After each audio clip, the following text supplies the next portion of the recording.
Listener discretion is advised. Bring the intro over.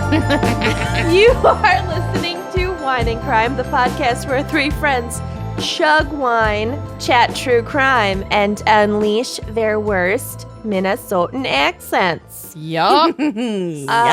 Yup. And because it's our 200th episode, My God. I'm going to remember to say, I'm Kenyan.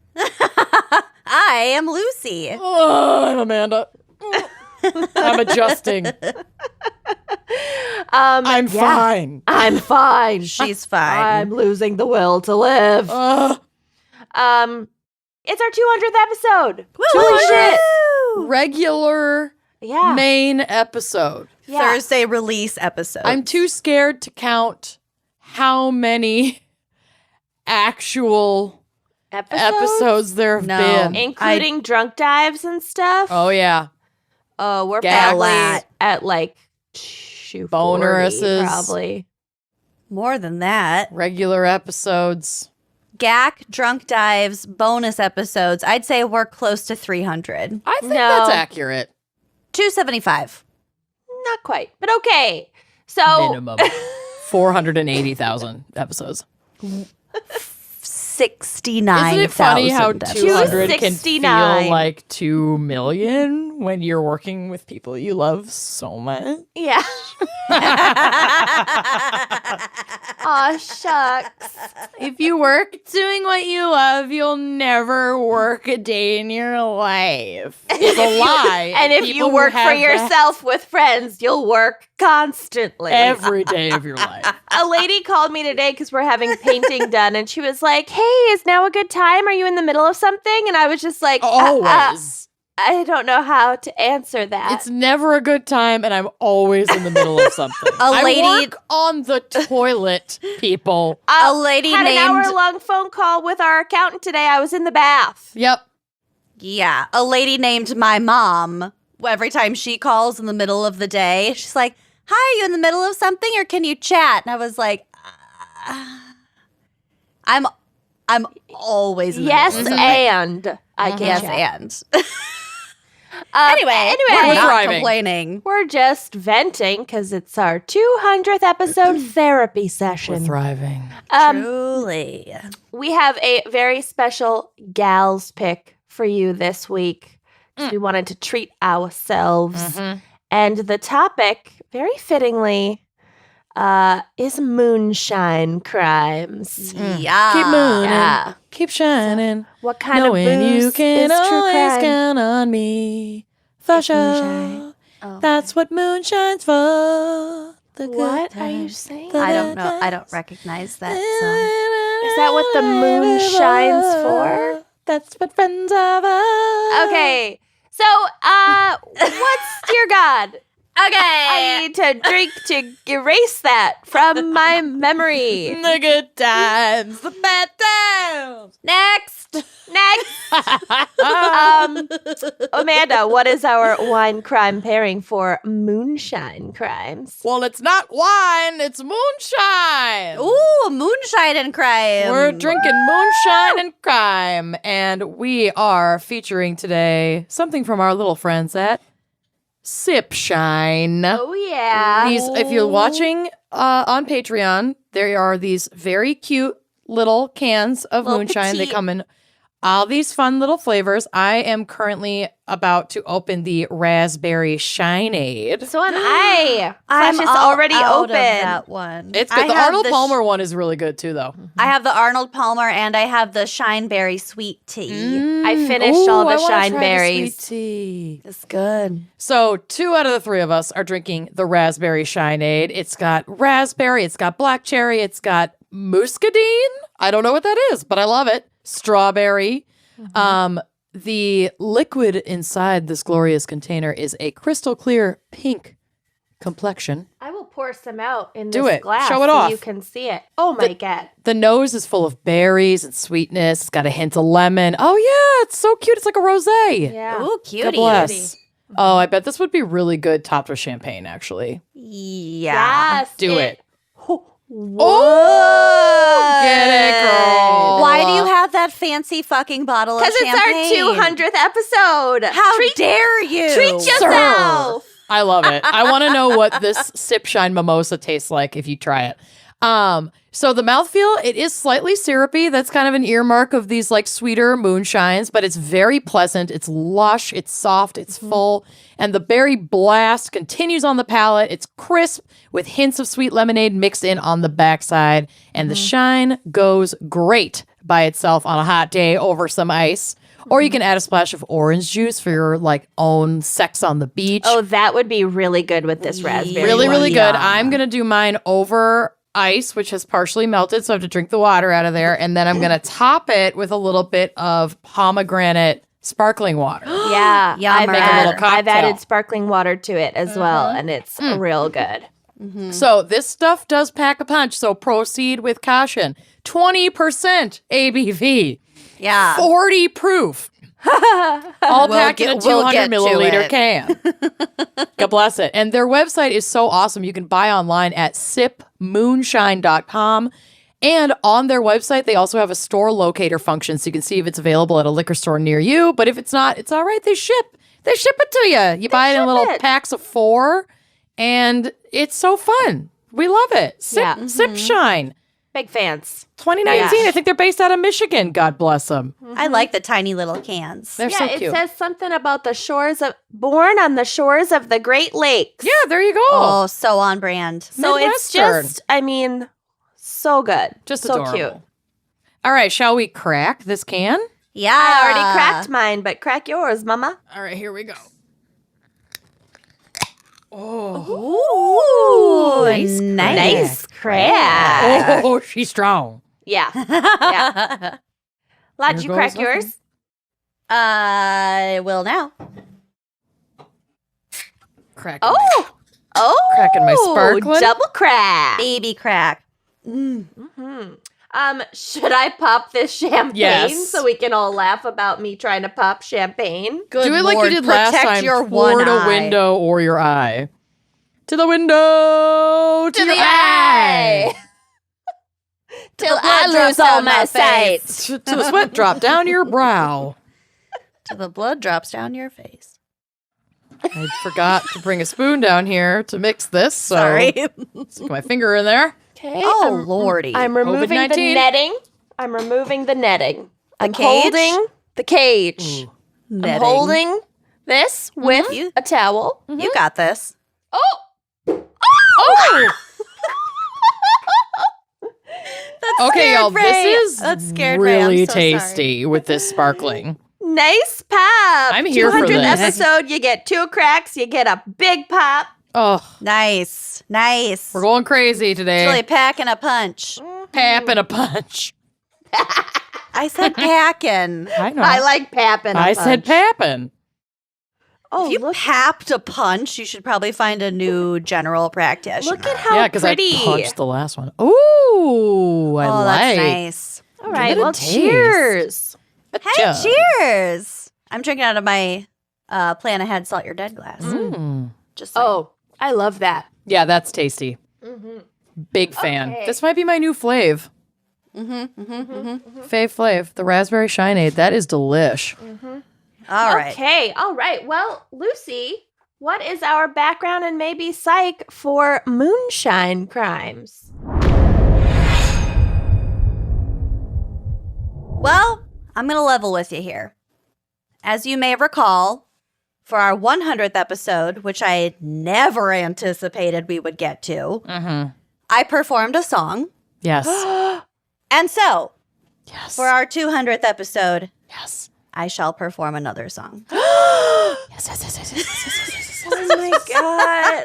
How I'm so excited. do we get such an honor? Okay. God forbid we have 300 episodes. That's all I'm going to say. We will. Well, we have to. I have a mortgage. Also, Yeah. I have no shame at this point. So, here we go. I'm so excited. Okay, here we go. Yes. Fire up that background music, baby.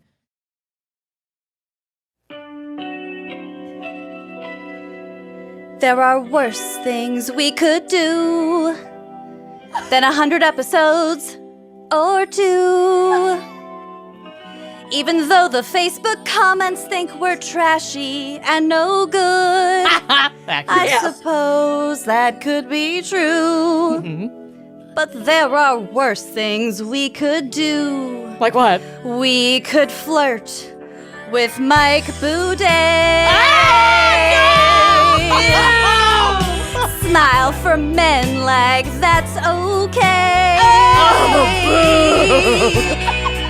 Blame the victim, blame the dress. I'm sure the cops, they did their best. It's status quo, it must be true. That's a thing we'd never do. Yes! We could hit the interstate. Interview and investigate.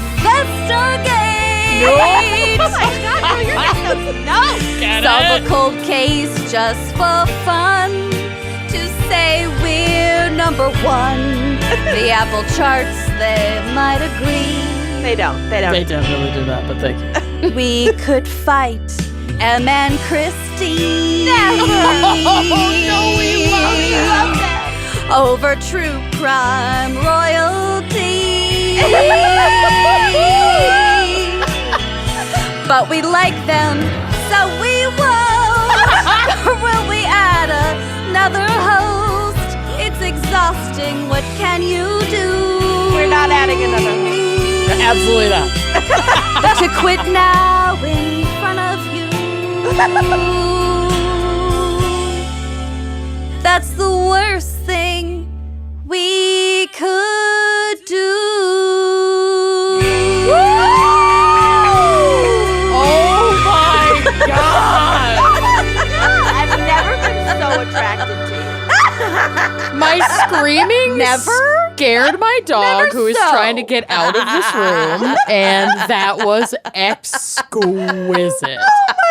God. You need to lie down. You're not going I don't anywhere. think You're trapped. anything will top Seasons of Blood, but That was excellent. really good. We've now done 3 songs for the people, for the folks back home. I don't know what more you could possibly ask of us. That was incredible. Oh my God. Well just done. cements the fact that there are worse things we could be doing right Also, now. you can sing. Like, You're- fuck you're you. quite How are good. you so talented? You're quite good. You should have known this when we were in sailing and we'd sing Bohemian Rhapsody every day. I was I was in always singing choir with so this bitch. loudly She's as to good. drown out your singing.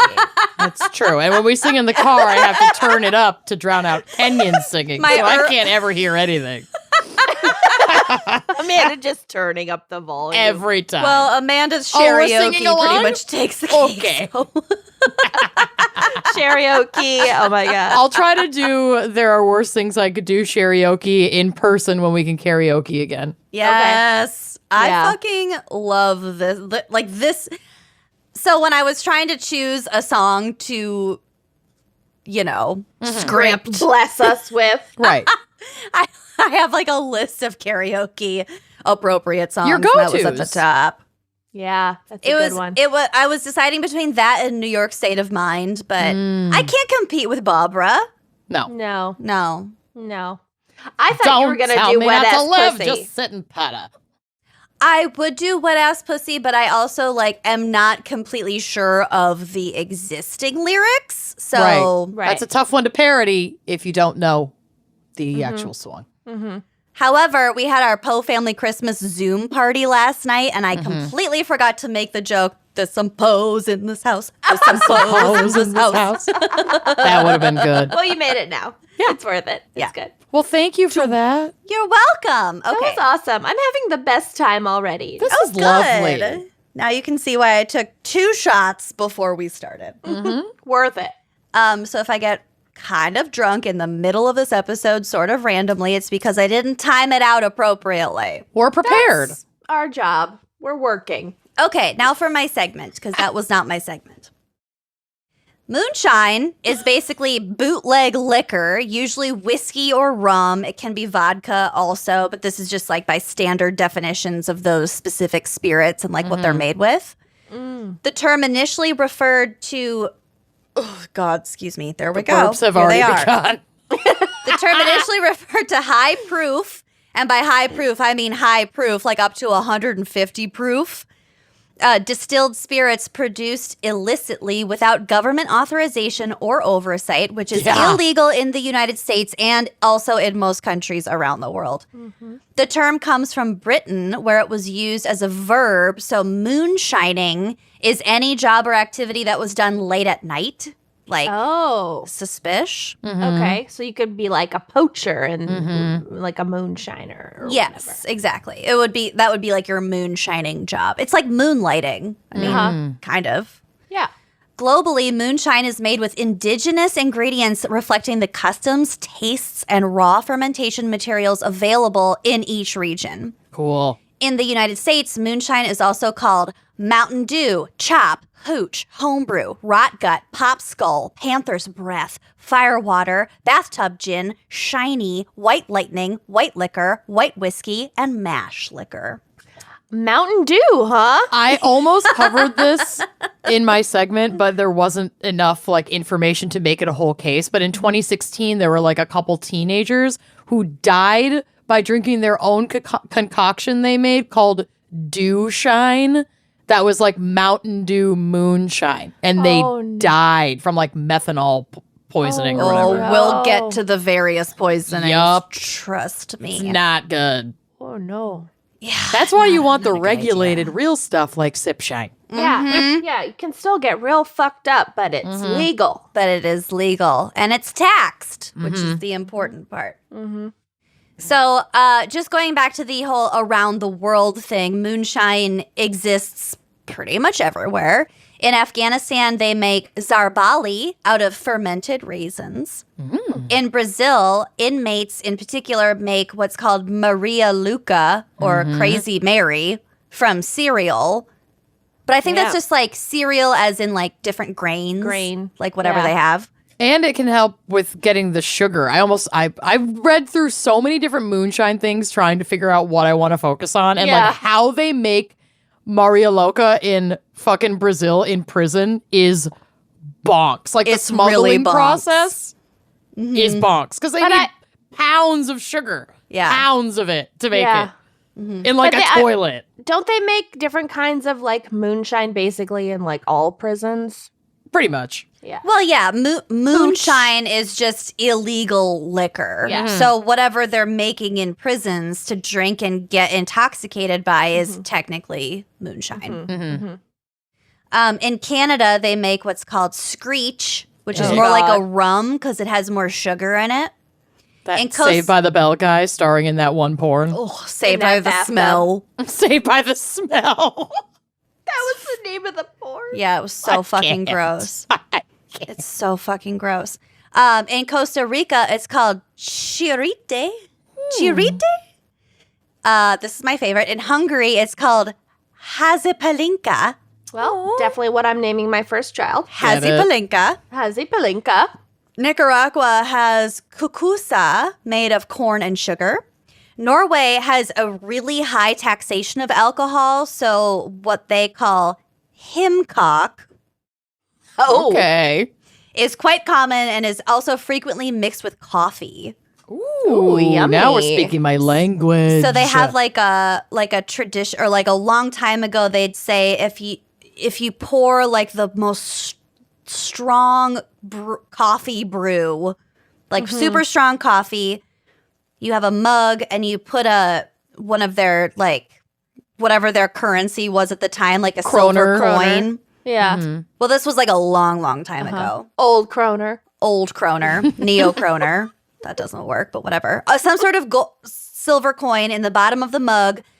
Fill it with the coffee, and then fill it with enough moonshine or himcock that you can see the silver coin again. So it's just a splash of coffee, basically. Yeah. It's enough coffee so that the coin disappears, and then you pour in the himcock, and then as soon as you can see the coin again, like it, dilutes it enough, then that's like the mixture. Ish. I do not like this unit of measurement. I'm at Googling this. all. This is going to be our new holiday tradition, making Norwegian moonshine.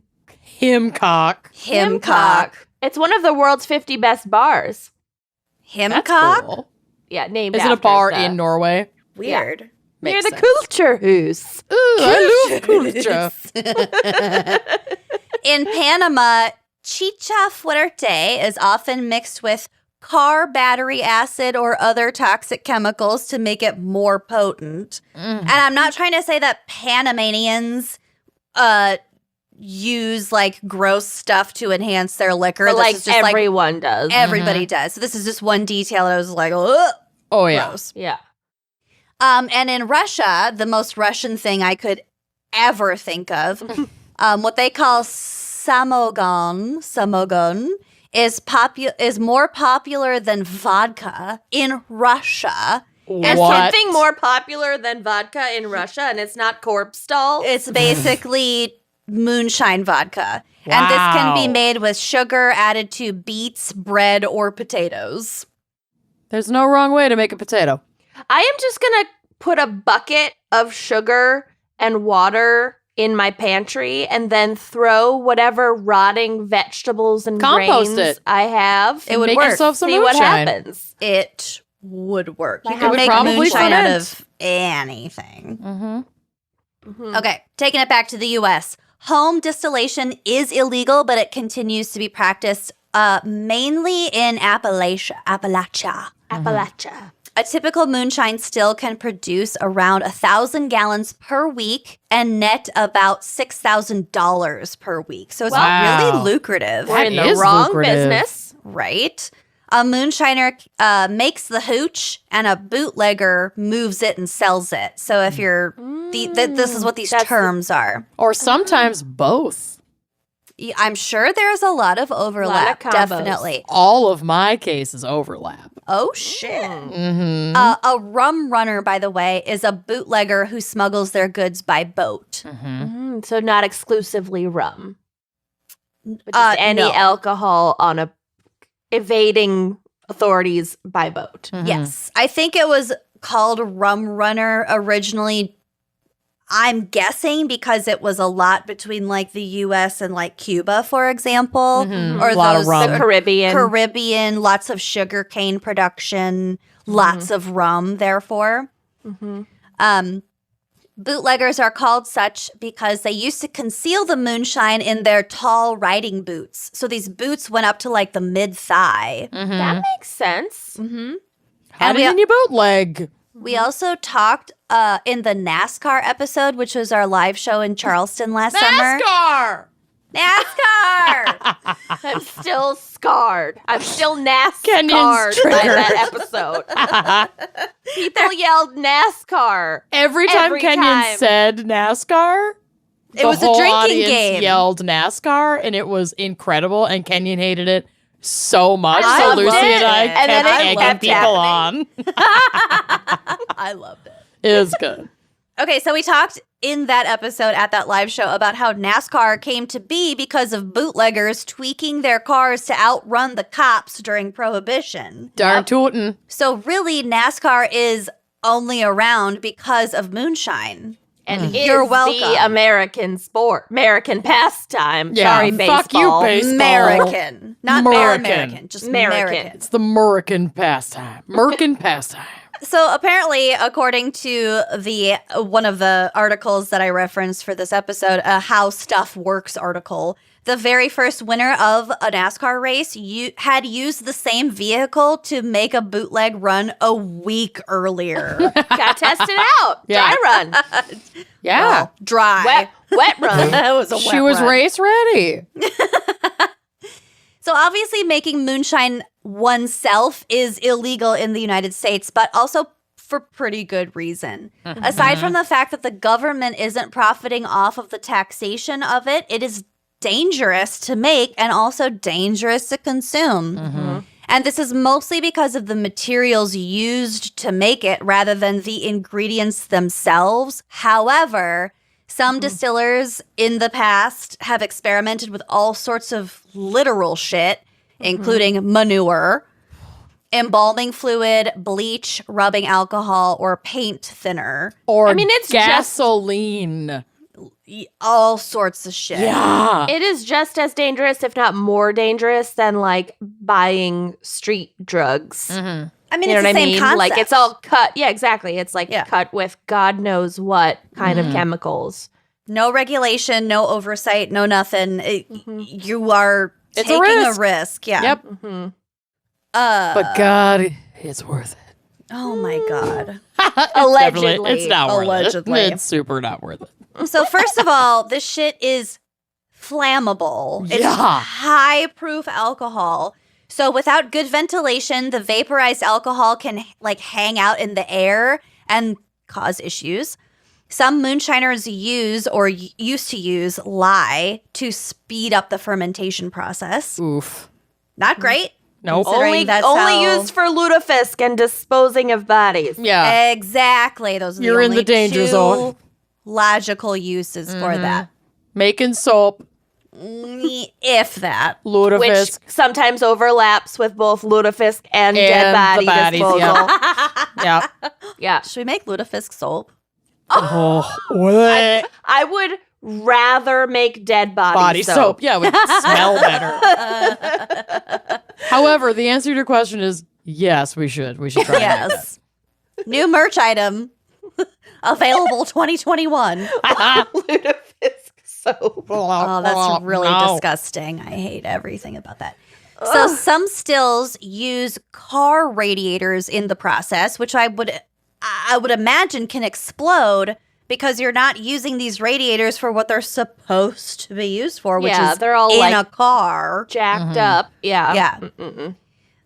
But these car radiators also could contain lead, which if consumed can lead to blindness or lead poisoning, which can cause infertility, gout, damage to the kidneys and joints, mental issues, a bunch of other shit. It's not And they're great. using the radiators as like distilling equipment, right?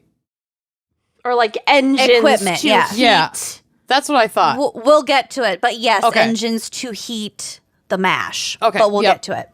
Okay. A common folk test for testing the quality of moonshine is to pour some onto a spoon and then light it on fire. And if the flame is blue, it's safe. But if it's yellow, it's tainted somehow. And if it's red, it contains lead. Jesus So, Christ. so the phrase was, lead burns red and makes you dead. Easy to remember. I definitely want to do the fairness. flame test for every beverage that I Let's consume. do the flame test later. Oh my god, my bangs need to be cut so bad. Oh, they're so long, but they're cute. Thanks. I kind of like them long. In the 60s, poisoning by moonshine was such an issue that the federal government created the Poison Moonshine Publicity Program and hired Louis Armstrong to record PSAs about it for the radio. Okay. I love that for him. Amazing that they could get him. I know, right? Damn. So here's a fun fact. There is literally pre-cum in the moonshine making process. I'm Okay. sorry. What? This is not making solo cups in a factory and then unleashing them on the unsuspecting public and see some past episode I can't remember for the full story. What was that? I don't Did we want do to like know. college crimes or something? Something, The red but- Solo cups. There was a tainted batch of red solo cups from the factory out of the sealed container and it just reeked of cum. We need to remember which episode that was. That was a good. I'm pretty sure a that was good Campus find. Crimes. Oh, campus crimes. Okay. And I don't want to revisit that. No. Maybe. Anyway, okay. So the first drips from the condenser are called the 4-shot. Stop. And it's- Ow! I don't Why? make the rules. And it's believed that this portion contains a higher concentration of methanol, acetone, and other undesirable byproducts. So they usually scoop that portion out And just spermatozoa, remove it from the batch. gametes. I don't really understand what's in pre-cum. I don't know. What is in pre-cum? I mean, it's just jizz. It's semen. It's the discharge same thing. and Yeah. possible jizz. It's lubricant. This gave me flashbacks to a time when a man, I can't remember who it was, I don't think I want to hear this. told me that after a person with a penis ejaculates and then they go pee, there's like a little plug of Yeah, it can spray in any in there, direction. and God so it only has knows to, where like- it's going to go. like shoot out before the pee comes out. Isn't that disgusting? Ask Zach about it. I think it's a thing. I have to continue to see him as a sexual being. I can't ask about that. I'll Can't ask about him. his little dry champagne cork, his post-coital cork. Don't ruin this champagne for me. His post-coital cork. Gotta blast out the cork. Stop it! What about your partner? It's not like it's like crusty or dried. It's just a little plug, a little Or mucus plug. green. It might be green. I don't know what he's eating. It might taste It's like just pineapple. one I don't little know. broccoli floret that's just stuck in.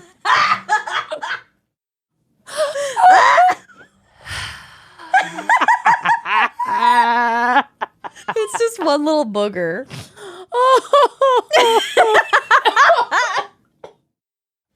Okay. I don't know if this is true. One man told me this. He might have a venereal disease. I don't know. It's Yeah. not a man that I had sex with. Some nurse is gonna write to us and be like, "Oh my God, he had syphilis. Get tested. Get tested. Get tested 14 years ago." Yeah, it was a while ago, so the damage has been done. Post-cum I'm choking on my own spit. penis plug. Continue. Are you Googling it? Come through penis plug. Wash before and after each use. No. That's a All right, let's move on. toy. How is postcoital penis plug not like an immediate search result? Well, because apparently there's a toy, so the search results Oh. are gonna be all fucked up. Moving Postcoital on. All right, moonshine. penis ejection. Moving on. Moonshine has been around since the U.S. I can't type, evidently. Since moonshine has been around in the U.S. since a bill was passed during the Civil War outlawing non-registered stills. So here's a quote from Serious Eats. Quote, while moonshine is deeply rooted in Southern culture and heritage, its origins, in fact, can be traced to Pennsylvania. Farmer distillers in the western part of the state protested when the federal government passed the distilled spirits tax in 1791. So these residents tarred and feathered tax collectors and fired upon their homes. Jesus. These actions sparked the Whiskey Rebellion and nearly set off America's first Civil War. A lot of Scots. A lot of Scottish folks setting that off, according to Outlander, where Yeah. I have this bit of history from. Well, I think Irish and so I guess Scottish immigrants were there and they were doing their own thing. And they also tended to get the most up in arms about taxes. Really Hey, pissed Like the about Tea taxes. Party, Yeah. super pissed about taxes. 13 years of prohibition really ramped it up between 1920 and 1933. And since that wonderful idea was repealed, laws have since focused on just taxation. So when we think about modern moonshine, illegal distilleries, it's primarily about a lack of taxation. And also regulation, just to make sure nobody's going to die. Right. Well, they say regulation, but what I think they mean is taxation. Because if they were so concerned we all with know that, that's the number one concern of the Yeah. government exactly. is making the money. I will now teach you how to make moonshine. Oh, great. Can't wait to get arrested. Here we go. I mean, it's barely a Lucy segment if I don't teach you That's true. How to bury a body. commit this crime. Right. Yeah. The ingredients are very simple. You need cornmeal, sugar, yeast, and water. And you can actually use almost any kind of grain in place of the cornmeal, but in the U.S., it's pretty much standard. It's always made from corn. Okay. And if it's made from a grain like corn or rye. It's a whiskey, but if you use white sugar in place of the grain because it's cheaper, then it's technically a rum. Oh. So white sugar and sugar? Just sugar? Yeah, I think so. Yeah. Oh, rum. No wonder you're so delicious. So good. No My wonder God. you taste so good. No wonder in you're a Coke. gateway alcohol Yeah, for teenage girls. Alcoholic maple syrup that you dump in a diet soda and it's all bets are off. And Wait, Malibu alcoholic rum. maple syrup would be fucking amazing. I know. I would eat Ooh. pancakes 10 times as much as I do now, and I eat Trademark. them pretty That is regularly. a brunch game changer. Oh, Can you imagine? We're doing Trying this. Podcasting can't last forever, but hold on to alcohol will. all your crazy ideas. We're gonna need a rebrand eventually. Like all when the we ones change we our identities came after up we're with. run out of town. Last night during our special thanks, I feel like we had a lot of good ideas. Stay saxy, don't get martyred. Don't give it away. Our spin-off podcast that's in no way related to My Favorite Murder. Brought to you by Vaguely Wrong Studios. Just to clarify, we are murderinos. Yes, of Yeah. course. But That's stay why saxy parody and don't get imitation martyred. is the strongest form of flattery or whatever it is. And you can't get sued for satire. Keep in Maple mind. syrup. Writing it down. Okay. Writing it down. You can also add flavoring ingredients like fruit, if you care about flavor. The difference between moonshine and like the regular whiskey or rum you would get legally is that moonshine isn't aged at all. Yeah, I ain't got no time for that. Hence the clarity of the product. It's clear as opposed to the brownish or golden of the legal stuff that's typically been aged in oak barrels for quite a while, like years. So the aging process mellows out those flavors, and moonshine doesn't go through that Not process. so much. That is why moonshine has such an intense kick, a very unique flavor. Getting kicked in the mouth by a horse. Exactly. So to make moonshine, first you ground your corn into meal. You can use commercial hog feed for this. I have that, so we're good. Somebody's Somebody's got to feed Bill. Your pantry just has burlap sacks of hog Commercial feed. hog feed. It's just got sawdust on the floor. It's just an old timey His general office store is just slash full of saloon. sawdust. You have to herd Bill into his trough at dinner time. Put that bag around his face neck. and hook it over his ears. Poor guy. He does On all weekends, the on cooking. Sundays, he gets a carrot. He does. If he's good.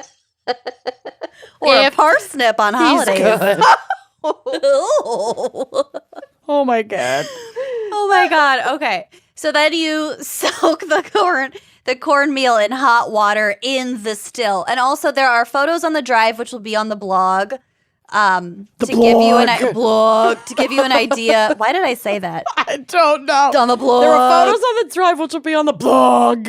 Which will help you figure out what the fuck I'm talking about. On the blog. It'll be on the blog. So you can add some malt to convert the starch into sugar, or just add a little sugar independently. Just dump it in. Who cares? Then It's you add some moonshine. yeast to officially start the fermentation process. So this mixture that you have now is called mash, which you will continue to heat and stir for some amount of time. And I think there's a reason why these websites weren't giving me very Yeah. specific instructions. Yeah, I imagine that's true. Some amount of time. Some amount of time. Could be minutes, could be days. Also, no amounts. Right. No measurements. And if you know what you're doing, your still and all of the piping will be made from copper to avoid the gout and the blindness and the whatnot. Gout. A chemistry occurs. A chemistry occurs. The stone furnace beneath the still is brought up to 172 degrees Fahrenheit. That is specific. Well, there's a reason. Most modern moonshiners will use propane for this because it's easier to control than wood or coal or whatever. Yep, makes sense. This causes the alcohol to evaporate. So you don't want it to get a whole lot hotter. Because then it'll all... Burn off. It might all burn off, go to shit, whatever, but this is the minimum temperature at which the alcohol evaporates. And that pushes the alcohol steam through the cap arm, which is on the top of the still. That arm goes into a heated barrel called the thump keg, where the mash is filtered out. And it's called the thump keg because of the sound that the mash makes when it drips Plops out. in there. When it drips out of the steam and into the bottom of the barrel. Thump Keg would be such a good bad college band name. Thump keg, absolutely. The steam then travels into the worm, which is a coiled length of pipe that winds down the inside of the worm box, which is a barrel that is constantly wetted down with circulating cold water. Who This came sounds up like with way too much work. so complicated? Well, if Yeah. you're familiar with like sous vide cooking, it's the same concept. You have circulating water at a specific temperature, and then that Well, sure, a but chemistry occurs. yeah, and you don't your have meat to gets cooked. build a set out of beakers and hoses. You can just buy that nice sous vide. I am not Machine. familiar. If it doesn't involve chopping and sauteing in olive oil, I doesn't. got A nothing. sous vide steak with a quick sear on a cast iron skillet to finish is the fucking best thing in the Sous world. vide is actually really fucking awesome. It's Cooks so basically evenly. it's essentially a slow cooker for people who know what the fuck they're doing. Mm-hmm. Not for me. Don't qualify. I'll send you a link. I'll send you a Corey, my husband, who can sous vide a steak. Okay, so the worm box, the water's coming down with cold water, and that condenses the alcohol steam into liquid. Yep. So the spout is attached to the worm box, and that is where the finished product comes out. Wow. So at its core, the moonshine is this alcohol vapor that sort of travels through the still and then it's comes out as a reliquefied. liquid. Yeah, it's re-liquefied. So moonshine is definitely making a legal comeback today. A lot of mixologists are including it in craft cocktails, and companies. Where's my can? Like Sip Shine. Companies already showed like it. Sipshine are packaging and selling it in a million different varieties. And because there are so many options out there, you're gonna find one that you like or that is appropriate and delicious to experiment with some of your own cocktails. Like, I like this stuff mixed with a little bit of soda water, you know, things. I mean, very fun to experiment with. it's Yeah. good on its own, but it makes a really, really interesting mixer. Makes a good cocktail. Yeah. Exactly. Big fan. Exactly. So Big I fan. also came across one. It was apple pie moonshine. Yum. Yeah, that Hello. sounds good. Like I that want heated it. up with some apple cider and some cinnamon and some cranberry and some orange and some clove over the holidays. Yes. Hey. Mull it over. Mullet. Yeah. Fill your house with the scents, the sweet aromas of the holidays. So don't be afraid of moonshine just because it's technically illegal. Oh, and then I will also point out that the word moonshine is considered, I think it's classified, what do they call it, as a fanciful term with the U.S. federal government. So they don't actually refer to, like, if you put moonshine on a can, they're not like, that's illegal that's alcohol. illegal. Yeah, exactly. It's So- like parody almost. moonshine is not the same word as, like, vodka, for example. Right. It's Where not, it means one specific thing. yeah, they treat it as just like a general term and not like a Booze. product. Yeah. I love it. Well done. I Yes, learned a lot. Cool. Thanks, Yeah. thanks. And I drank a lot. Yeah. All right, are we ready for my case? Probably. Maybe. I don't know. I never know. Ready. So it's actually a very gentle ride this week. Just wanted to talk about folks living their lives. Great. I'm gonna drink some more. Hold on. I don't believe you. This feels like a trap. Yeah, this. No, it really. I'm serious. I just wanted to talk about cute anecdotes. Okay. So, William Bernard Henderson Harry and the Hendersons. MJ Hardy Gundersons. Get out of here. Nissan. Nissan Don't and you know Dodge. you're not wanted here? Go on. Get. Was born in 1903 in Rhineyville, a tiny unincorporated community in Hardin County, Kentucky. Ooh, All right. Chucky. My new hometown.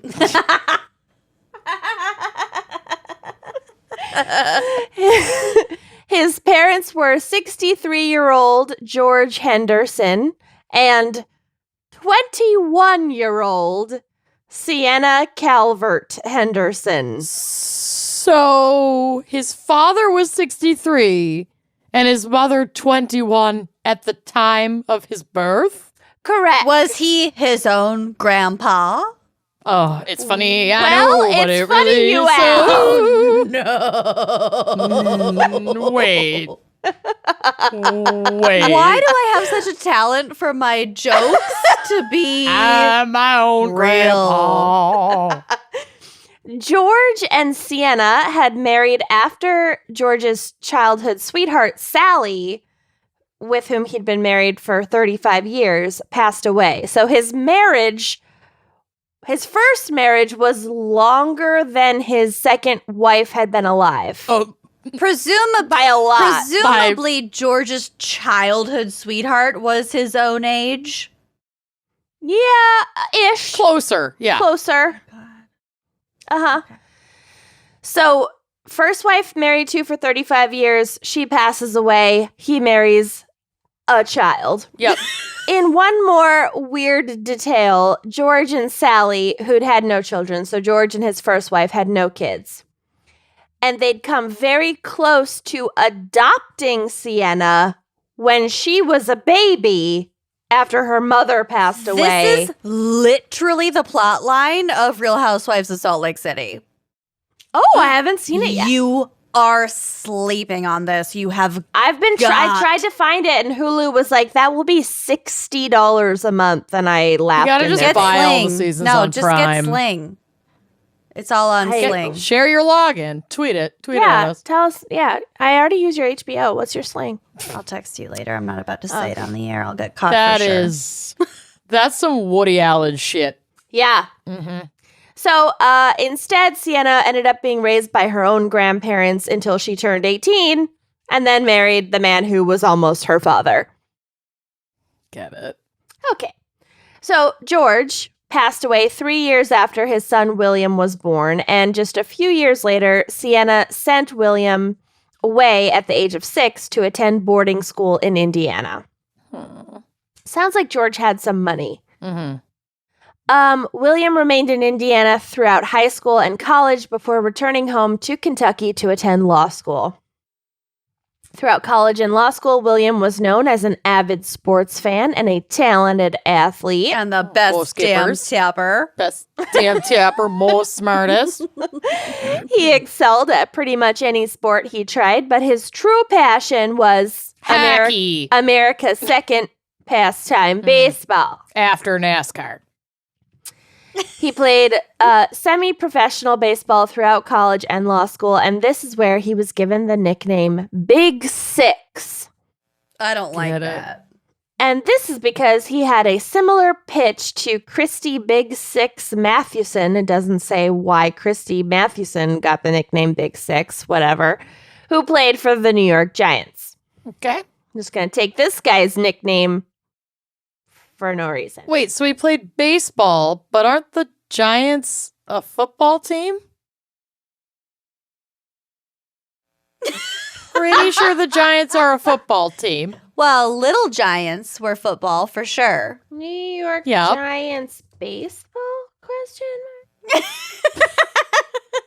Yeah, no, you know what? Okay, so there was the New York Giants baseball, and then they moved to San Francisco, and Okay. now that's the San Francisco baseball team. Got it. Got it. All right. Okay. So we're both right. Yeah. What a wild ride. Whoa, I have whiplash already. Yep. Okay, so William Big Six Henderson liked the nickname so much that he began introducing himself to people as Big Six, including in professional settings. Okay. Sir, And- you're 6. Sir. No. No. Even eventually had that name printed on the letterhead that he used for a official, like, FBI business. Letterhead is the FBI? first. We'll get to it. Custom letterhead is like the old-timey version of a vanity plate. Oh, yeah. Let it Go. Big Six, man. Although if I do ever get a Tesla, I'm getting the no kids vanity plate. That is Munders. on my wish Yeah, list. get Munders. I'll get 2 Teslas. One will say Munders, the other will say no kids, and I'll You'll pick get- which How one. about just no Test. kids mund? No kids Mund. No kids in the front and Mund in the Mund in back. the Do they back. let you do that? Probably. No. Custom paint job. I can make it Big happen. Six. That just sounds. Oh, that's pathetic. I hate it. After law school, Big Six worked for years for a railroad company. But it was not until 1941 that he found his true calling when he was offered a job as Treasury investigator for the tax unit of the Department of Alcohol. Oh yeah, because Big Six McGee is a guy we can trust. With Mm-hmm. Well, ugh. Apparently. you can. Big Six was upstanding because he stood really fucking tall. I hate tall. Big Six. So this was obviously several years after the end of Prohibition. It was 1941. But the production of illegal and untaxed moonshine liquor was still a huge industry in Kentucky. Basically, the repeal of Prohibition by the federal government left the state of Kentucky a confusing patchwork of wet, moist, and dry counties. Oh. Hey. It's still the same way. There are still dry counties in Kentucky. Wait, including really? Oh, yeah. Allen, Bath, Casey, Crittenden, Clinton, Elliott, Hancock, Jackson. Probably some more. I had to click a link and That it sounds doesn't appear to be definitely working. alphabetical, and it's definitely not the end of the list. Nailed Why it. though? And then there are- But why? And then there are moist counties where you can sell alcohol at like restaurants and stuff, but not liquor stores Mm-hmm. and bars. I thought Utah was the only crazy shithole that did that. Oh, no. I No. think there are dry counties in, like, Pennsylvania. even the county where Jack Daniels is made is a dry county still. You can they produce it there, but they can't actually Can't sell it, consume Yeah. it. But from after a sale. like a government standpoint, why? What's the point? Yeah. Good question. States' rights. Yeah. Well, Counties' rights. yes. I mean, yeah. Okay, so since the repeal of Prohibition, the 18th Amendment, it has essentially fallen to the states to decide what they want to do about it. But yeah, I mean, there are dry counties for the same reason that, like, up until fairly recently, you could drink at the age of 18 with parental consent in Wisconsin. Like, different states will have different approaches to how they handle liquor law. oh, is that repealed? Probably should be, because A while ago. I But within our personally lifetime- abused that law. Within the last, 10 years, that was still Yeah. a legitimate thing in Wisconsin. But yeah, as long as you're following, for the most part, federal regulation, the states can do kind of whatever they want with Well, their it's like own. how there are all different kinds of alcohol laws about whether you can Sunday sell alcohol sales. in grocery stores No, or on Sundays. I or understand all of that, but I'm just wondering what the objective would be the to benefit? not sell it at all. Like, why wouldn't you want those tax dollars, you know? Is I this mean, just I a think there are moral just standpoint? Yeah, I think there really are some political gains or ground to be gained among voters in a lot of places that stand on a moral high ground. yeah, Oh, And okay. you religion. you sell out on missing out on the taxes for alcohol dollars, but you end up putting yourself in a position of power to get If you think your something else that must be of constituents aren't value. getting fucked up on something, you're delusional. Everyone's a hypocrite. They are, and Yeah. it's moonshine, and we'll get to Okay. it. There it is. So, federal agents who tracked down and arrested people operating illegal distilleries were reviled by Kentucky locals and often referred to as revenuers because they're trying to get that revenue. Mm-hmm. But Big Six threw himself into his work and, but I can read. Big Six threw himself into this work with the dedication that he had once devoted to baseball. Baseball. Baseball. Maybe football. I am human woman. I play a baseball. I am human woman. I am human rabbit being. How are your rabbits, by the way? Callie hate just each barked other. at Blanche. Okay. So shit's getting real wild up in here. Amanda's about to start her own Real Housewives of Amanda's house. Of Amanda's rabbits. Real House Housewives rabbits of my Amanda's house. Amanda's Real Housewives of Amanda's Real House. I want to start Amanda's Real House Rabbits. Of Amanda's house. Of my There's house. already enough drama that you definitely could. I'm ready. Born ready. So Big Six made it his personal mission to find and arrest all the moonshiners in Kentucky. Yeah, okay. Round them up. Get them out. Despite the innocuous sounding nature of his title, or the title of revenuer, it was basically a pretty dangerous job. Moonshiners were usually armed. They were located in far-flung and isolated areas where they were surrounded by, like, their kin. Yeah. And they were prepared to defend their stills / livelihoods. I wouldn't want that job. And it's not like you can be like, niner backup, Yeah, whatever. you can't like call you're the in like cops. the middle of fucking nowhere, Yeah. Appalachia. You gotta show Right. up with your crew Yeah. ready to go.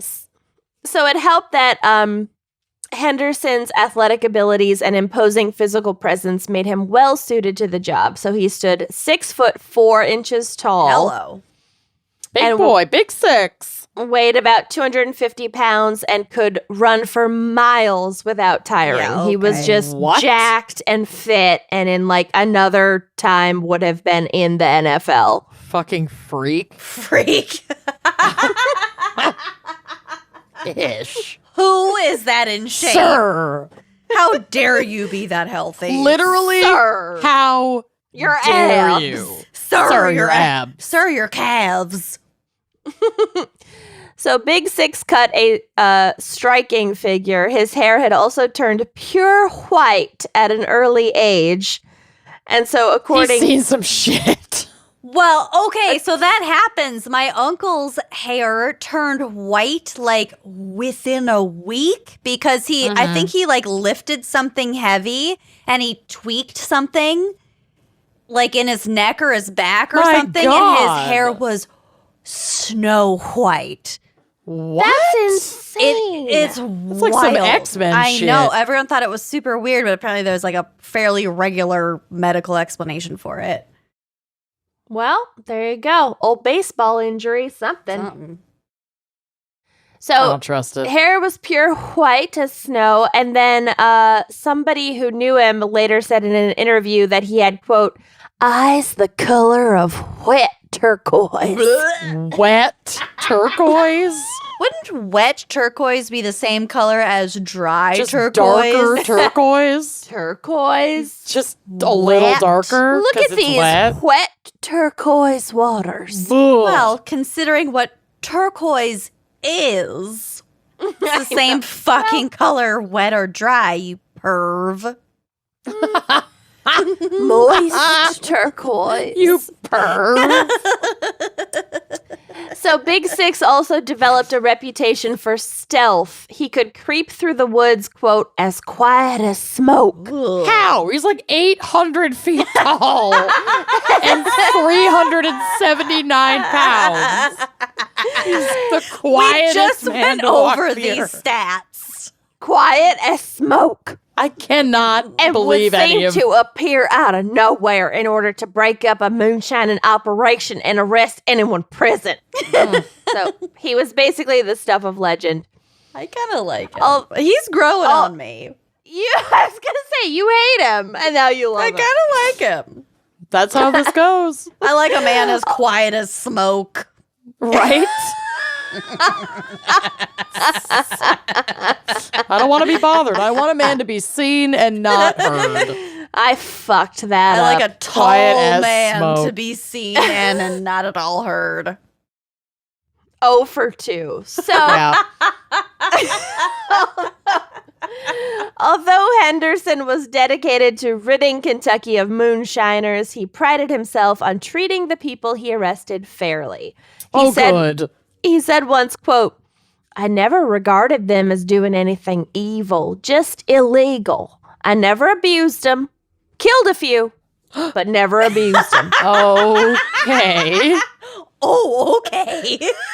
That escalated real At least fast. it was over fast. I don't know. Killed a few. Never abused them. But Killed would murder be classified as abuse? Technically, no. I'm sure one No. could argue. No, technically, no. In turn, many Kentucky moonshiners developed a sense of awe and respect for Big Six, while at the same time fearing that he could show up at any moment and ruin their lives. According He to lived one, in terror he and was- constant fear. We casually lived in terror. hashtag It was sexy fine. Grim Reaper. So Giant, sexy Grim Reaper. Stay sexy, don't get martyred. Don't get raped. Don't get reapered. okay, Way It's a too little close. close. It's a little not close. the good. That was Grim good. Reaper. I know, but it was too close to something that was unintended. Yes, I know. I heard it too. I know, I said it. It was me. I said it. So, according to one story, when Big Six showed up to arrest a moonshiner for the 3rd time, In a row. the wife of the moonshiner said, quote, "Mr. Big Six, we're proud to have folks know we know you." I have never been more thrilled to be arrested. I feel like I'm being arrested by a celebrity. Oh my God, I haven't even done my hair. For my mugshot. My moonshot. However, it is worth noting that the source of most of these stories about how respected Big Six was It's from seems Big to Six. be Big. Knew it. I fucking knew it. Yeah. He's just tooting his own horn. Because no one would be like, oh my gosh, I'm so flattered you'd show up to arrest my husband and destroy my livelihood. Big Six became so well known in the areas of Kentucky where he operated that children, rather than playing cops and robbers, Did you would say play children? I heard Children. it. Children. It's like how you now say chow. chow. Inexplicably. I subscribe to Southern living. Oh, no. Some of your words in your lexicon have shifted so dramatically. It's alarming. I'm like worried you have a alarming. brain tumor. Like important. Complete personality Important change. and chow. Or my Chow. Holy So where hell. he operated the children, chow. rather than playing cops and robbers, would play moonshiners and revenuers. No, they didn't. I'm They just going to did. call it They right li- now. No, they literally did, because there is documented evidence that there was a No. popular jump roping chant that went, quote, "My mother told me to watch the still in case Big Six came over the hill." Oh, I love that. I am skeptical Love at best of his clearly self-promoting retelling of his life. Yeah, his I don't know, self-promotion is... It's he solid. blows it out of the water. I'm impressed. Moonshining is a big deal in Kentucky. I can absolutely see the children in Appalachia playing moonshiners and revenuers. I can see Dolly Parton playing this in her coat of many colors. My mama made for me. The ring around the rosy chant was about like smallpox The or some plague. shit. Yeah. Wasn't it? The Black Death. Was it Black Death? That doesn't Yeah. make sense. I think that's a rumor, but I'm sticking with it. I don't think it was Black Why Death. not? I think it was smallpox. I'll Google it.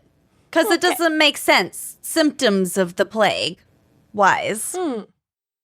Ring around the rosy. Although moonshiners were present throughout Kentucky, much of Big Six's focus was placed on the Coleridge settlement.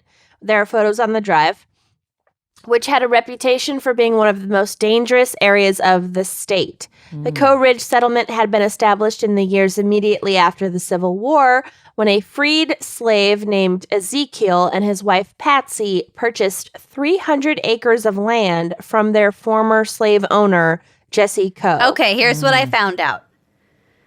They think that ring around the rosy referred to a red circular rash common in some forms of the plague. You're right. The posies would have represented the different flowers and herbs people carried to ward off disease. The ashes and falling down was supposed to mimic sneezing and eventually dying from the disease. So I was thinking that it was like a ring around, like ringworm, rosy, like ringworm. But no, it's actually the plague, and then like the flowers they carried around or whatever the fuck. Yeah, they would like smell. They would like affix The plague was basically not like a feed good bags of smelling herbs. situation. Yeah, like Yeah. potpourri, like a feed bag of potpourri. Yeah, for the corpse smell. Okay, so the Coleridge settlement, where all these moonshiners are. The land soon became home to a community of social misfits, freed slaves, Native Americans, and divorced, widowed, and otherwise disenfranchised white women. Great. At first, Coleridge was a prosperous kind of utopia. It had lots of acres of chestnut trees that were sold as lumber. But then there was a chestnut blight, and it wiped out those forests. And then the community needed some sort of revenue, so they turned to the production of moonshine, and that became their primary source of revenue. Makes sense. Got it. Unfortunately, this reliance on moonshining and bootlegging led to a rise in alcoholism and also violence in the once harmonious community. And also just like economic strife. Yeah. So Stress and booze leads to violence. As we've seen on this podcast. Hello.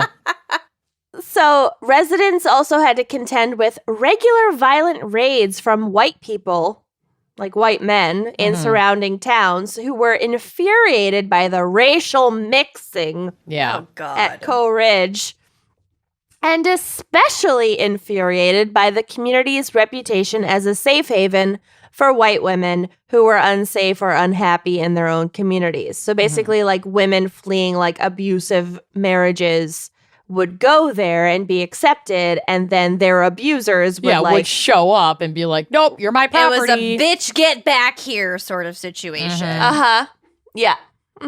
Fucking patriarchy.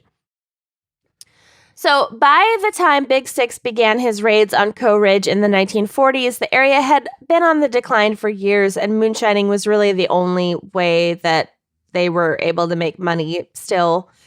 And everyone still remaining in that community was involved in the moonshining business, like men, women, children, everyone was involved. And basically anyone that could have gotten out by then had already gotten out. So it was people who were doing this because they had to, and this is how they could literally like put food on the table. Right. In a 1976 interview, Big Six recalled of his first visit to Coleridge, quote, "We caught 7 moonshine stills that day and destroyed about 300 gallons of illicit whiskey," which seems low. I feel like they were hiding a lot of gallons. For an entire Pretty town, decent amount, though. it's a good amount, but for an entire town, I don't think it's. It's probably not all of it. Yeah, It's certainly they probably not all of knew it. how to hide Well, some of it. I'm less surprised by the amount of gallons than only 7 stills. Right? Well, it was in one day. Either way, yeah. Seems a little low. They were definitely hiding some. Quote, "It fascinated me to catch these fellows." So he's very detached. Yeah, okay. He went on to gloat, quote, "In the 23 or 24 years I was here, I caught practically everyone over there who could run, walk, or crawl. I think they finally found out that you can't win against the federal government. Government. Isn't the phrase run, walk, or crawl, like, gross in itself? Well, I think he's talking about, like, of all ages, but is it that? I know, but I think... He said other problematic shit, so if that is problematic, I apologize. I didn't know that it was. I've heard the phrase run, walk, or crawl in the context of during the Vietnam War when generals were giving orders to, like, exterminate everybody in villages. I could see that. He also said that in the 70s. Yeah. Right. I could see him Using understanding kind those of like a connotations. common, yeah. I didn't know that. I mean, I anyway. could be wrong, but I'm pretty sure that specific phrase was used in like an explicit order from a general in the Vietnam War. It's disgusting. Thanks, I hate Thanks, it. I hate it. Although the majority of Big Six's raids were on Coleridge, he also worked to track down illegal stills throughout the state, and this often required a bit more detective work to figure out exactly where the moonshining operations were located. So it was very easy pickings to like go to this same place every few months and like catch people because like it's fucking, he knows it's going to be there. Yeah, it's like shooting fish in a barrel. Yeah. So one interesting way that Big Six tracked down moonshiners was through a law that required businesses to track and report their sugar sales. Oh, you tricky That's the bastard. sugar. He explained in an interview, quote, "If you see they're selling 500 or 600 pounds of sugar at a little country store in December, Yeah. you know darn well they aren't making peach They're preserves. making Christmas cookies. Christmas cookie season. They're making apple pie moonshine. Exactly. Get over it. It's the holidays. He's just jealous. Come on. The holiday season. Happy holiday. Doo doo doo doo. Dickory tack. Doodle they do. Dickory tack. Silver and gold. The holidays here. Dickory Five golden. Ring. Hurt my throat. It's very painful. Oh, we did 12 Days of Christmas with my family via Zoom last night, and Corey drunkenly insisted on doing 10 Lords of Leaping. It's like, It's the lyrics. What are you going to do? Leaping. yes. How fucking old are you? Leaping. Lords of Leaping. He kept saying Lords of Leaping. He got it right. No. Don't question it. I made my choices. He would also rely on more basic undercover work, pretending to be a drunk and asking people in whatever town he was in where the best place to buy some moonshine would be. Pretty basic shit. Very clever. For these purposes, Big Six kept a gallon of moonshine in his car at all times, Convenient. Not legal. Convenient. which he would pour over the front of his shirt and then let dry in order to smell like an authentic drunk. What a fucking asshole. That's we call that- entrapment. Kentucky cologne. No. God. I made you that do up, but not. it's pretty good. Okay. It's pretty good. TM. TM. TM. TM. Kentucky cologne. Dried moonshine and vomit. I'd be willing to bet you've spent 18 minutes living in Kentucky. I'd be willing to bet someone has probably said that before. The wink. Kenyon cannot wink, and she looks like Lucille Bluth every time she does it. You have to I don't hold care for one eye Job. open. For patrons, we are recording this as a video episode, so you get to see my That Bluth wink. blank. Good God. Okay. Her whole face. Ah. It takes such effort. Her eye makes a sound. Putting on mascara face. Yeah. Anyway, The mouth So- open. I look like one of those talking fish Yes. toys. Big mouth Billy Bass. Big mouth Billy Bass. Oh my God. Okay, so Big Six recalled on one occasion attempting to use this fake drunk strategy and entering a small country store in Freedom, Kentucky. Oh, no.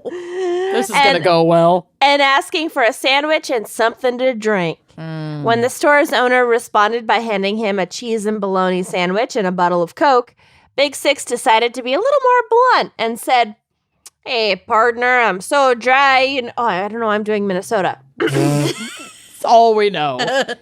I'm so dry, you know where a feller could get some moonshine whiskey around here?" To his shock, the store owner responded, "Well, hell, Big Six, if anyone knows about it, you should." Just knew exactly who the fuck he was. Like, cute costume, idiot. I know exactly who the fuck you are, you dumb piece of shit. Well, geez, You think Chris. splashing booze on your, like, man tits is gonna get you past me, sir? Gosh, Chris Harrison, I don't know where you can find some young girls. Have a seat. If anybody knows about it, you should. That is brilliant. Big Six returned home and checked through his files to realize that the store owner was actually a moonshiner that he'd arrested several years prior. Dumbass. Oh my God. Keep a ledger, for God's sakes. Save the addresses in your phone. Get a spreadsheet. Over the 28 years that he was working for the Department of Alcohol, Henderson, Big Six, claimed to have busted more than 5,000 stills and sent more than 5,600 moonshiners to jail, according to his own meticulously kept, but obviously easily forgotten Say personal not record. at all meticulously kept records. His shitty records. This averages to about 175 busts a year, or one every other day. That did not That's happen. pretty good. That did not happen. Well, if you can do 7 in one day, you can still have a lot of days off, you know? Oh, yeah. Yeah, I don't know That's what. you bang them out, and then you take a 3-day weekend, and then you bang them out, you take a 3-day But weekend. what does the paperwork situation look like back in the 70s? You got this. Yeah, the Bang them out, take a mathematician 3-day over weekend. here. Bang them out, take a 3-day weekend. Fucking a beautiful mind. Bang these out, go to the cabin, bang these out. Bobby Fischer over here. Hey, at least I recognize someone I've arrested in the past, if that were me. All right? Still doing better than Big Six, let me tell you. Okay, so The guy's an idiot. Jesus Christ. in 1970, Big Six moved on from his work as a revenuer and became a U.S. Marshal stationed in Louisville, Kentucky. Wow. God, just move away. Louisville! Get out of here. Can't you see you're not wanted Can't you here? see we're not wanted here? He developed a reputation for enforcing an uncompromising code of conduct, telling the men who worked under him, quote, "If you let one of your prisoners escape, don't come in and tell me about it. Lay your badge on my desk." Get Go over get it. Go and get I'm it. back to hating Big Six. He's the worst. This guy sucks. Yeah, you hate Big Six, Yeah. and we're going to get to it right now. Okay. Big Six worked as a marshal for only 5 years before resigning. Ugh. In his own words, quote, "I decided to retire as United States Marshal rather than instruct my deputy marshals to enforce a regulation that I considered ludicrous and unjust. Forced school busing." Oh, you've got to be fucking kidding me. Okay. Well, I mean, 0% shocked. Of course this guy is against segregation. No. Of Oh, Pro or is for segregation. segregation. For segregation, yeah, Right. yeah. Against integration. Integration, yes. I'm drunk. Yeah. I'm sorry. Which, What an like, asshole. I think there still are today a lot of issues around busing where it actually puts a lot of burden on like students of color to like have long commutes and whatever. It's not but, a like, perfect system by any stretch. right. But that was not his That's problem. with that's it. not what people were up in arms about. Let's Yeah. be perfectly fucking But he clear. had nothing to do with that. Jesus. This was Jesus just a Christ. misdirected moral issue for him. Ugh. He was having a Biden moment. Ugh. A what? Don't. If He already won. It's fine. Did you say Biden moment? Yes. As in Dr. We're allowed Dr. to be Jill? critical of the records of our elected remember officials. in the debate, and he said something about busing, and Kamala came at him, and then okay. Anyway, Lesser of two. in the final years of his life, Big Six devoted himself to telling stories about himself. Well, he was already doing that. He was doing it all along. Tracking down moonshiners and burnishing his own reputation as a, quote, Kentucky folk hero, I guess, of his time, I guess. That.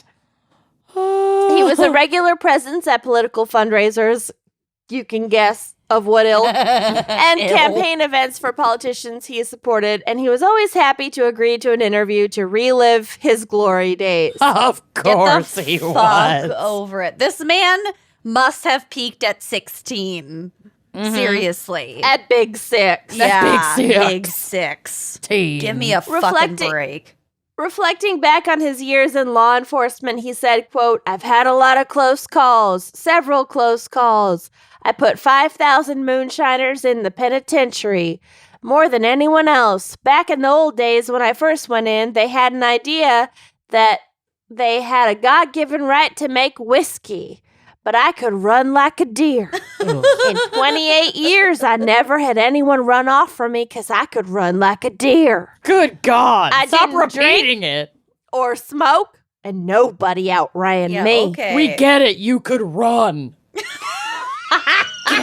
Join the Olympics, idiot. Go to the fucking Olympics. Get a longer resume, you Do asshole. you join the Can run. Olympics? Whatever. I don't No. You qualify. And you join. It's like a club. Big Six died in 1987, the best year, at Yep. 83 years old. His We successor... killed him. He died on the day of our collective birth. What if he died at like 52? He's bragging about how No. fucking healthy he is. He I dies of run like a deer. natural of A tractor. lung I run like a cancer. tractor. A deer tractor. Slow and steady.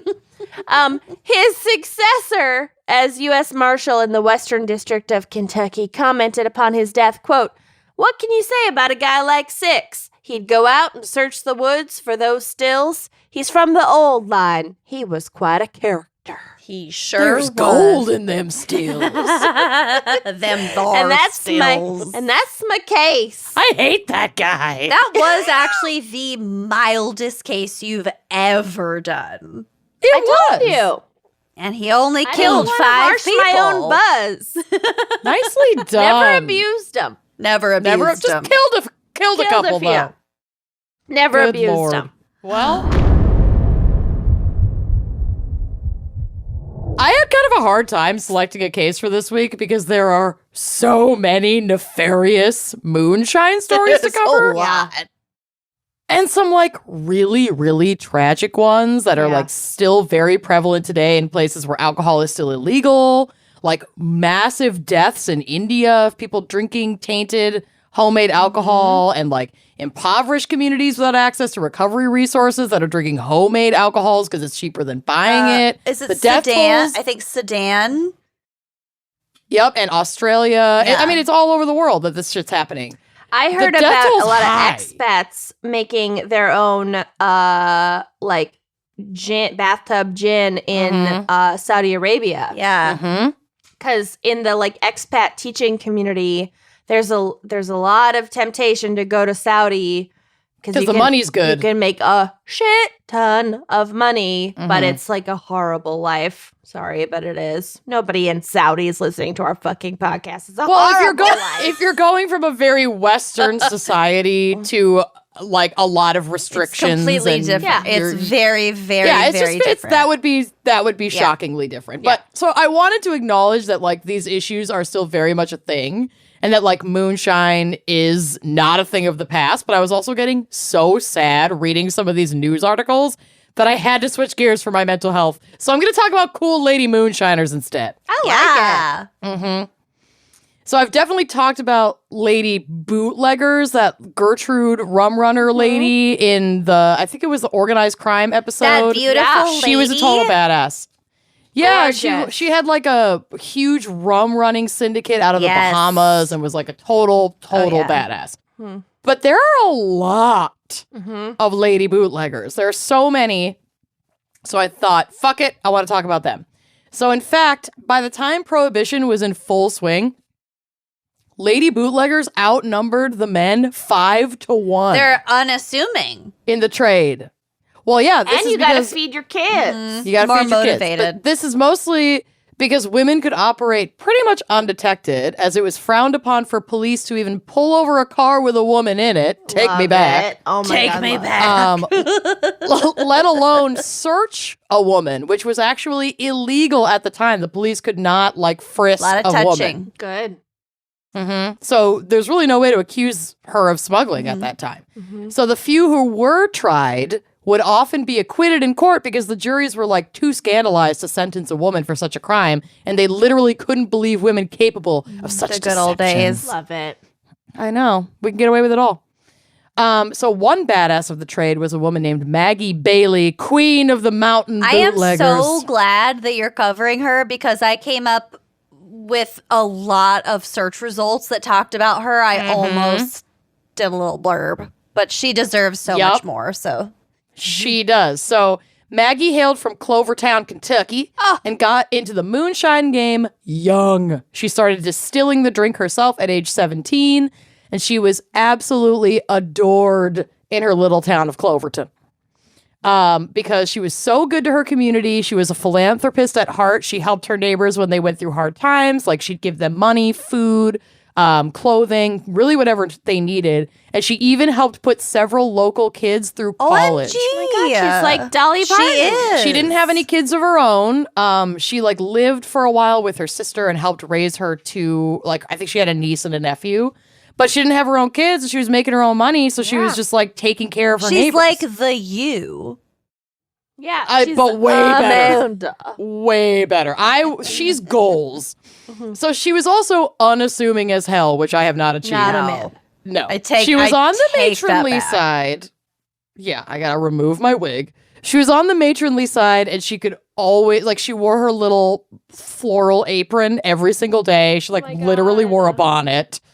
So though she smuggled and sold moonshine well into her 90s, she never, this woman is a legend. She never once took a sip, which is honestly a What? big reason why she was so successful. She was never I getting was high just on her gonna own say, supply. don't get Oh high my on your own gosh. supply.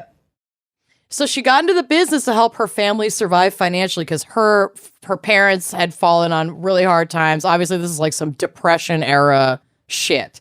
She brewed in her own home and would sell out of the back of the house with folks driving up to have crates of the stuff hidden in their cars.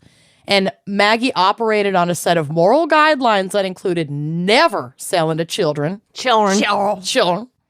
and never selling to folks who appeared addicted to the stuff. So drunkards, as she referred to them at the time. Six. Mhm. Never sell the big cologne. six. You can never tell who's Never trust a appears big to be six with a addicted. splash of Kentucky cologne. Mm-hmm.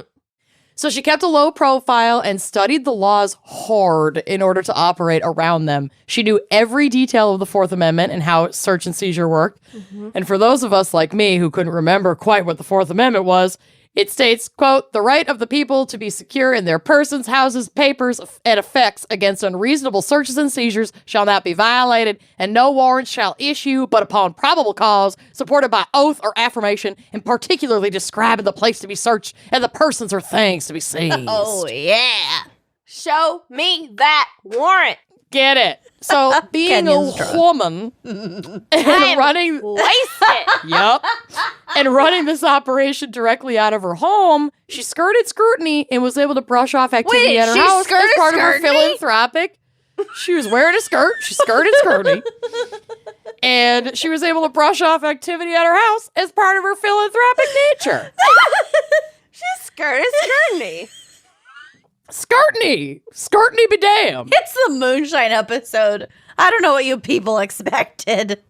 We're drunk. So she's like, so-and-so is getting groceries or bread. How dare you question me? I'm a pillar of the community.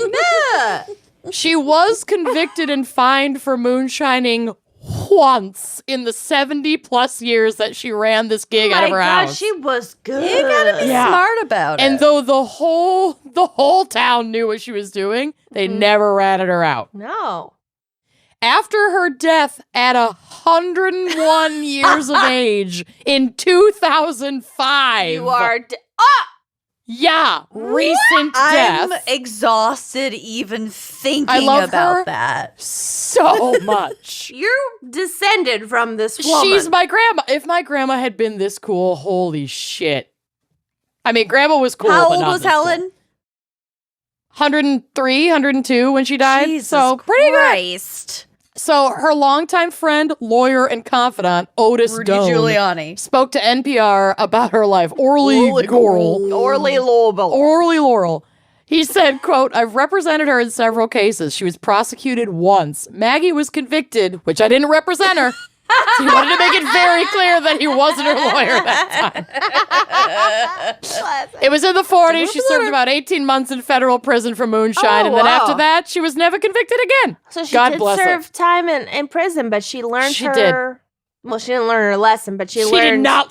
She learned. She lessons moonshined learned. until she was like In 94. the eyes of the law, she learned her lesson. She learned in her. reality, They just left her alone. Minor No, setback. everybody knew what she was In doing. reality, it was lessons learned. Exactly. So that is amazing. Another legend is Moonshine Mary of LaGrange Park, Illinois, who, however, did not have such a smooth career in the legal booze because business. she didn't distill her career for that long. Distill the secrets of the first one. I forgot her name. Also Mary, I think. Maggie. Maggie. A lot of Marys and Maggies. I am drinking moonshine and Maggie names Bailey, are... right? Bailey. Yes, Maggie Bailey. So Mary now. Everything's dust. Mary Wozniak was a Polish immigrant making her living as a speakeasy operator in 1923. God bless. She ran the operation from her home, and one night she served a man named George Rutan. He enjoyed his moonshine that evening and paid his tab, but he didn't get far before dropping dead in the street out front of her house. Oh, no. Happened real quick. It escalated just quickly. Sweep him over across Just the kick him street out. to like the cobbler's. The neighbor's Storefront. house. Like, oh, shit. Karen, there's something going on out front. I didn't see anything, though. I think this man dropped dead while he was trying to buy shoes. This Out of guy your just shop. died.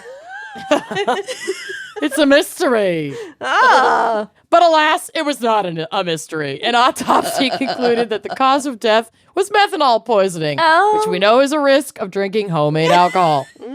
With him dying literally in front of Moonshine Mary's home, the finger was immediately pointed at her, and being a woman was not enough of a shield in this situation. Too bad. Mary was arrested. Yep.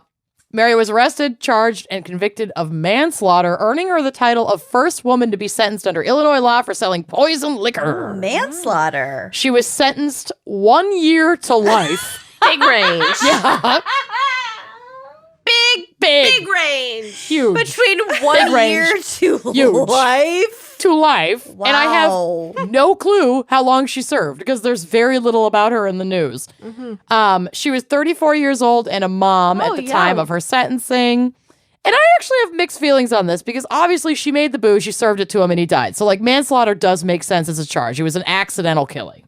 But I think the ones truly responsible for George's passing are like the government who clung to prohibition, even though it created more unregulated and dangerous substances and thus more crime. It's like we keep hearing about abortion bans. It's not going to stop abortion, but it will stop safe abortion. Sure Yeah. won't. It'll increase unsafe abortion. Exactly. So prohibition is not usually the answer, folks. This next moonshine slinging woman was a groundbreaking woman. Bertie Brown was a black woman who lived on a quiet and cozy homestead all alone with her cat in Montana. Oh my God, give this woman a Netflix show. goals. Heaven on earth. So this is from the Great Falls Tribune. Quote, she was as nice a woman as they come, and her still, according to locals, produced some of the best moonshine in the country. Birdie was among a small number of African-American women who homesteaded alone in Montana. Yeah. She was in her 20s when she settled in the Lewiston area in 1898. Dang. That's later- fucking badass. I know. She later homesteaded along Brickyard Creek in 1913. So she had multiple properties, God bless her. Amazing. She went mostly undetected as a moonshiner for years as she ran her underground operation behind the front of a neighborhood laundry. Mm-hmm. And the chemicals needed for like archaic dry cleaning and laundering garments were like a pretty good cover for the moonshine batches that she was making. Everything And her is little toxic. Yep. And her little homestead speakeasy became a favorite spot for the locals. Dry cleaning chemicals actually freak me the fuck out. I They're mean, I like terrifying. still do some dry cleaning, but like one, it's super expensive and like who really cares? And like two, what are they using? It's scary. I Really? don't buy things that need to be dry cleaned. What? Dry cleaning I chemicals. don't like having to take my laundry somewhere. So I don't like to buy clothes that need to be dry But cleaned. dry, Yeah, they Boy. dry freak me cleaning out. chemicals, like you've researched them, like they freak you out. Yeah. Is it not just like pretty standard laundry chemicals? No, I think it's crazy shit. And do you remember my fucking wedding dress? Yeah, I do. Yeah, for I them to remember get all spilling that a out. full That's glass of sorcery. red wine onto it. That thing one looks of like many people spilled bottles of red wine. it looked on like it had this been dress. dragged behind a tractor. It for was a miles. crime scene. It was my. So I had a two-parter. I had a gold sequin top, very cute, and then I had like a big white ol' skirt. silk, big like a old full skirt. raw silk Gorgeous. skirt. Yeah. It was really pretty. It had pockets, no big deal. And we had a raucous dance floor, whatever. Oh, yeah. And people were spilling whatever while we danced. I didn't give a shit, whatever. I was Red chill. wine won't be allowed at my wedding. LOL. Oh, I just did not care at all. People spilled like a bottle of red wine. This is bad. So many people dropped and broke glasses that they were It was a holding on the Jewish dance wedding. floor. Probably blood on your dress. That I loose- convinced the wait staff because people were just getting drunk and like throwing glasses on the ground. And Mhm. We don't tipped recall really that. well. told the wait staff that it was a Jewish custom because I saw them getting really pissed. And they were like, "Oh, okay, it's fine." Oh, okay. You know that Jewish people do live in South Africa, and someone probably figured out that Literally was not- nobody super- figured it out. They super did not because good. when we were like planning our huppah, they were like, "How about this beautiful arch with a cross on top?" And we were like, "No, That's not how we're gonna do it. can't reuse." But that also gave us the room to convince the staff Sure. the night of that it was completely acceptable to just Trickery. smash every piece of glassware in sight. Long story short, Long dry story cleaning short, chemicals are we paid for all the bonkers. glassware that was broken, and we tipped super well. And my dress was filthy and covered in mud and red wine, and somehow dry cleaning Fully made it recovered. pristine, and that is scary. It is scary. Did you So, keep it? Did Did you sell it? Yeah, I still have. No, I my still God. have it. Go put it on while I So finish cute. this up. It So does not one fit. evening, while she was tending to some dry cleaning, Kenyon's gown, and checking on her roiling batch of hooch, she met a tragic fate. At the time, apparently gasoline was used as one of the chemicals for dry cleaning, maybe for some kind of machinery, I don't know. But in the handling of these chemicals, an explosion occurred, and this explosion would kill Birdie, but not immediately. She passed after several hours and was sure to leave meticulous instructions to care for her cat. Oh my god, that would be Birdie. Lucy. She basically wrote a will for this cat. In the final be minutes Lucy. of her life. Of her hours of her life, no. but yes. Unfortunately, the cat who was so closely bonded to Birdie was never found, though many have claimed to see the silhouette of the little black cat in the windows of the still standing ruins of Birdie's home. She died and then the cat disappeared? So the cat... The cat ran away Oh, or died in the fire, but I'm choosing to believe the cat ran away. No, Whoa. I'm choosing to Yeah. believe it died in the fire.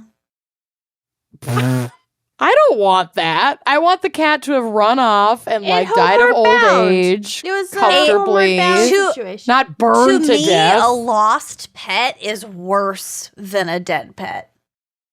Cats are so self-sufficient, and she was homesteading in Montana. That was definitely an indoor-outdoor cat. That cat would have been totally fine I on its prefer own. for Yeah, it it to had be a whole dead. second life. I'd rather it be dead. And I'm going to, Jesus Christ, I'm going to round this out with a story out of my favorite state, New Jersey. So the majority of this is from an article printed in 1896. What? Yeah. Was New Jersey Thank you, even newspapers.com. around? I was gonna say It was pretty new. newspapers.com. Pretty new. Obviously this is pre-prohibition, but you still can't make your own fucking booze. So, this is a story about Nancy the Moonshiner. Quote, 10 years ago, the suspicion of government officials was aroused by rumors to the effect that somebody in Warren County was doing a moonshine business on a wholesale scale. For several weeks, they hunted the ground over without running down their game, and finally they were convinced that the still was not far away. Suspicion was finally fixed on a woman known as Crazy Nancy, who lived... She dyed her hair with blueberries. Ooh, Crazy Nancy. Nancy. Who lived among the hills that lie along the Lake Picquest River. Nancy was a mystery to everybody in the district. Nobody seemed to know where she came from, and they had no knowledge of her real name, so they fucking It's called crazy her Nancy. Crazy My Nancy. parents Those were assholes. real pieces of shit. Crazy Yeah. Nan- Wait, My that wasn't biblical even name her is first Crazy name. Nancy. Nancy. Crazy is my Christian name, and I Nancy think her is na- my surname. Yeah. Her name was likely Nancy, but they didn't know any of her other names. So, okay, wait a minute. Okay, this is the best part. She was a simple acting creature, coming to the various towns in the eastern and southern part of Warren County frequently. In the summer, she sold berries. And in the winter, she trapped and shot fur animals and all sorts of game that was marketable. She always had money in plenty, and what seemed very strange was the fact that, while the woman appeared to be eccentric and of a lightweight mentally, What? she could drive a bargain with all the rude. shrewdness of a trained financier. So basically, she was like a chill lady, but Doing her own thing. doing her own with thing money. and could make money. And maybe she sold some fucking roadkill. Who cares? What's So- a lightweight so detectives- mentally? She was of a lightweight mentally. She's a I little don't- screw I don't loose. like Give her that. a break. It's New Jersey in 1896. Give her a goddamn break. She's making her own way. God, the traffic was horrible. The What are you gonna traffic do? was Crazy bad. Nancy. Maybe she Sold sold some some roadkill. What are you gonna do? Leave her alone. My God. Poor thing. I love Nancy. So detectives were watching Nancy, and she had a habit of disappearing for about 6 weeks each winter, and they watched her for 4 years. Nobody had a clue where she went. Just follow But before her. the right, I know it can't be not that that hard. hard. It's 1896. But before that mysterious window of time, there were so leading up to the winter months when the apples in nearby farms were in full crop bloom. Mysteriously, some guy was stealing apples from Ripe? these farms. Ripe. There it is. That's the word I was looking for. Fucking ripe. the apples. So they're were like, God full. damn it, we're watching Nancy, but there's this dude stealing apples. What is going on? Why do we have so much going on in Warren County? Why are there so many But as it apples? God, why are there so many apples? She's selling roadkill. This guy's stealing apples. I don't know what's going on here.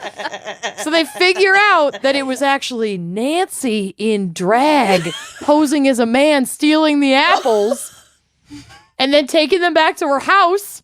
So she was sneaking on a neighboring farm. Yeah. Yeah. love Crazy Nancy. She is the best. She's stealing apples from their orchards, and she's taking it back home to make her own underground version of a drink called Jersey Lightning. Fireball. Yes! Like, literally, Jersey it's also called Lightning. Applejack. It's a distilled apple cider hooch that is still famous to this day and may have been the inspiration for Fireball.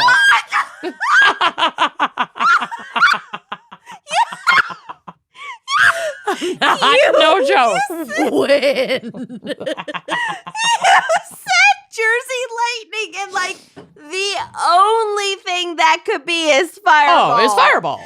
And you know how much Fireball we drink when we go to the shore because you've been there. I've been there. You've been there. I've done the shore You with lived you, it. girl. I know. So after years of tailing her and not compiling ample evidence, a detective decides, I know what I'll do.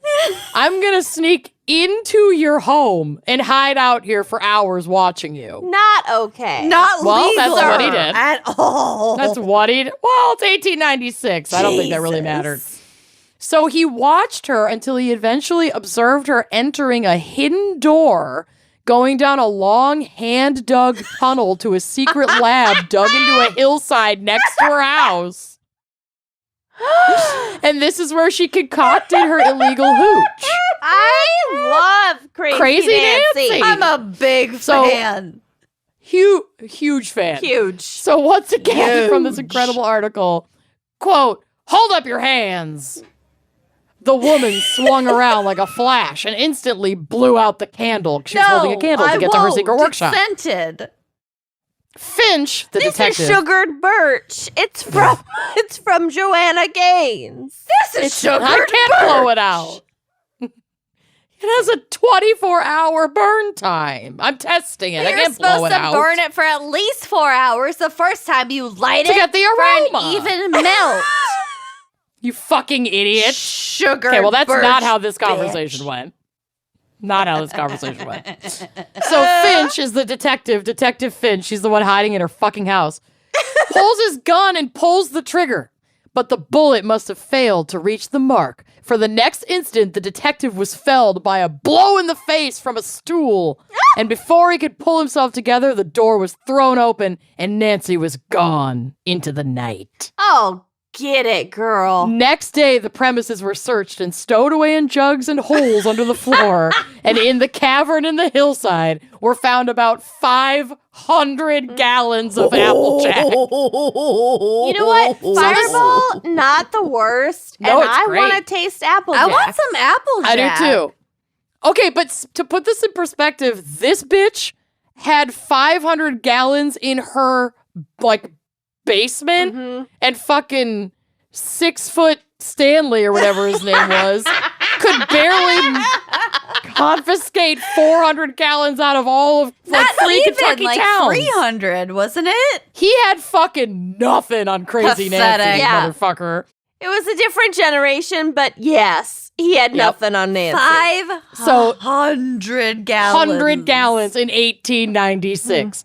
So Nancy disappeared from Warren County and no clue to her identity was ever discovered. Her method of getting the Applejack to market was supposed to be by concealing the jugs in barrels of chestnuts, walnuts, and hides, which she had hauled to the railroad and shipped to Philadelphia and New York. During those weeks that she was mysteriously absent, those 6-week chunks in the winter, she was most likely selling the product of her illicit God still. 6 bless weeks. Crazy Nancy. You are my new patron saint. She's amazing. And that's all I got, folks. I just really wanted to talk about some Love badass it. women Brava. today. Love it. Crazy Nancy. I love it. Special thanks this week to Crazy Nancy and to all of you listeners for sticking with us through And 200. Sip Shine, little moonshine cans, 200. and getting yeah, us toasty Sip Shine, and warm. Moonshine. Episodes. But also you listeners sticking with us through 200 Two regular episodes. 100. What's wrong with Episode. you? Holy balls. Yeah, what is Great wrong balls with you? of fireballs. Are you okay? Check in with yourselves. If you want to see a video episode of this or other regular episodes, check out our Patreon. You can get all that bonus content from $1 a month on up.